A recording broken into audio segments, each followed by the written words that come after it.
அன்புள்ள சகோதர சகோதரிகளும் அனைவருக்கு இந்த காலை வணக்கத்தை தெரிவித்துக் கொள்கிறேன். என்று நான் உங்களுடன் ஒரு வசனத்தை பகிர்ந்து கொள்ள விரும்புகிறேன். மார்க் நற்செய்தியில 16வது அதிகாரத்துல 8வது வசனம். அதில் இயேசு உயிர் தெழுந்த பின் பெண்கள் கல்லறைக்கு சென்றார்கள் இயேசுவின் உடலை பார்க்க. ஆனால் இயேசு அங்கு இல்லை. அதற்கு பதிலாக வானதூதர் இருந்தார். வானதூதர் சொல்லுகிறார் இந்த பெண்கள் கிட்ட, இந்த மாதிரி போய் சொல்லுங்க அவருடைய சீடர்கிட்ட அவர் உயிர் தெழுந்து விட்டார் அப்படின்னு. ஆனால் இந்த பெண்கள் சென்றார்களா? செய்யல. ஏனென்றால் அவர்களுக்கு பயம் ஆட்கொள்ளது. ஆச்சரியப்பட்டார்கள். அதே நேரத்தில் பயம் அவரை ஆட்கொண்டதால் அவர்கள் யாரிடமும் ஒன்றும் சொல்லவில்லை. சீரர்களும் அப்படிதான் இருந்தாங்க.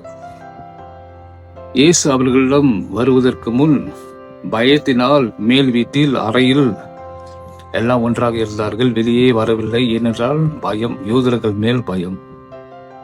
இந்த பயம் சில சமயங்கள் நம்மை நல்ல காரியங்கள் செய்ய முடியாமல் நம்மை ஒடுக்கி தனியாக அறையில் பூட்டி வைத்துவிடும். இந்த பயத்துக்கு எதிரானது துணிச்சலாக இருக்கும்போது நாம் தைரியமாக பேசுவோம், போவோம், சில காரியங்களை, நல்ல காரியங்களை செய்வோம். ஆகவே சமுதாயத்தில் சேர்வோம். பயம் நம்மை சமுதாயத்திலிருந்து நம்மை பிரித்துவிடும். நாம் திருப்பலிக்கு வரும்போது ஒவ்வொரு தடையும் நாம் கேட்போம். குருவானவர் சொல்வார், ஆண்டவர் உங்களோடு இருப்பாராக. நம்மளா சொல்லுவோம், உன் ஆன்மாவோடும் இருப்பாராக. இது அர்த்தம் என்னது? ஆண்டவர் உங்களோடு இருப்பாராக.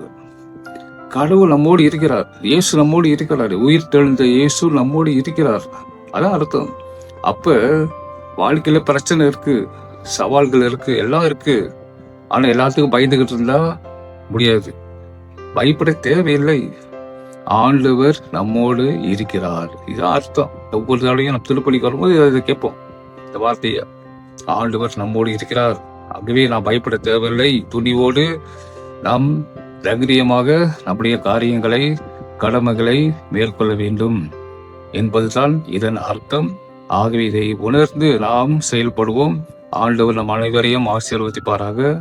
ஆமென்.